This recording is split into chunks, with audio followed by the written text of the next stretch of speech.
أشهد أن لا إله إلا الله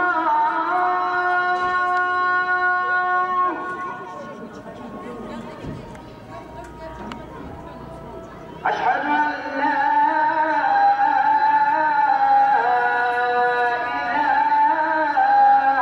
إلا الله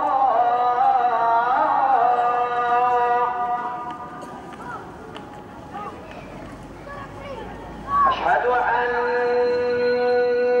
محمدًا رسول الله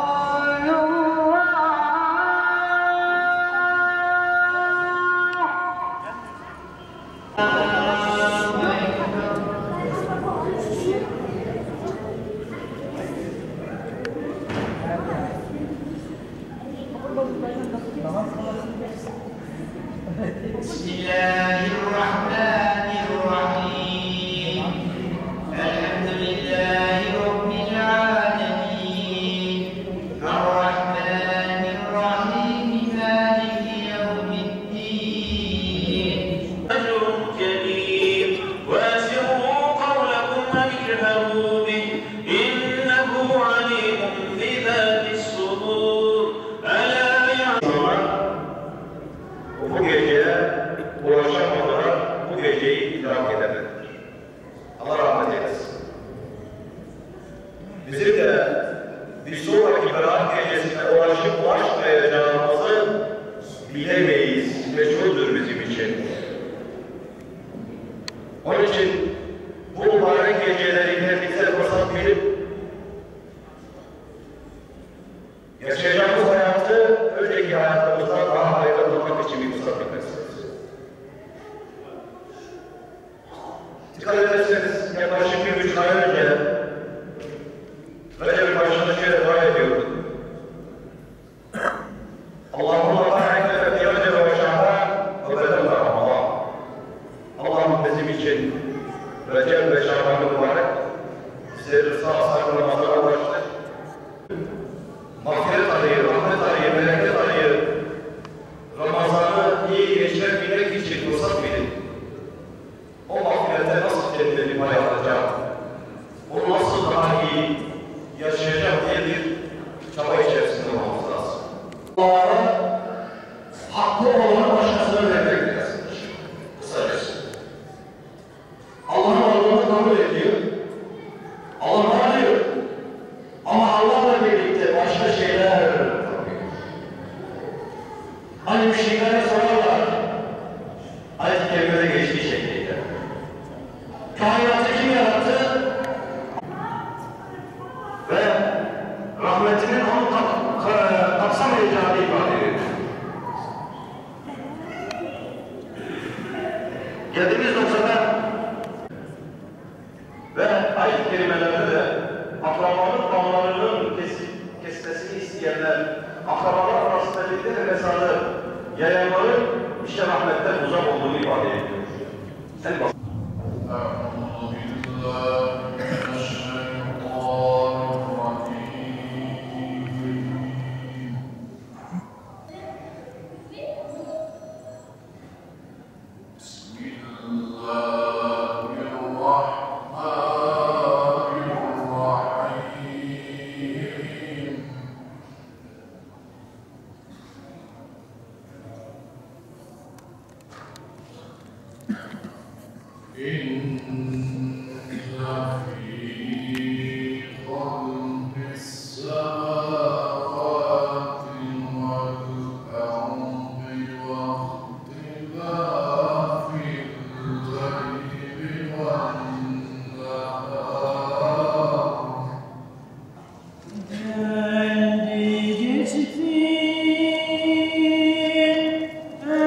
Emrim boşa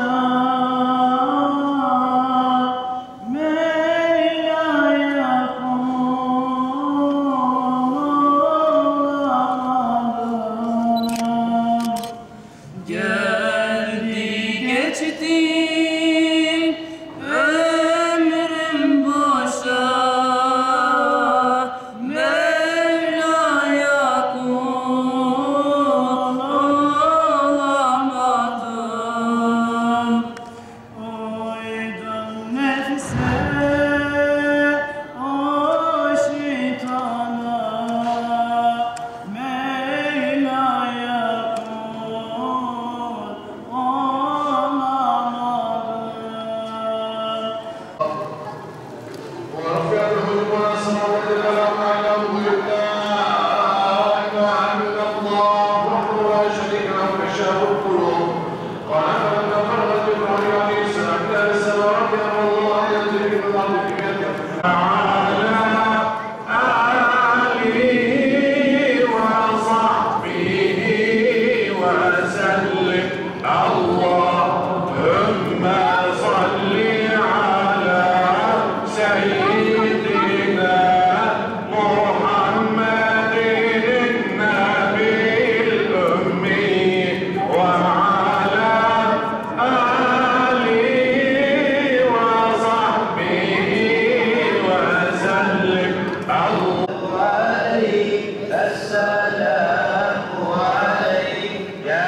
Dünyada ve ahirette dostum sensin.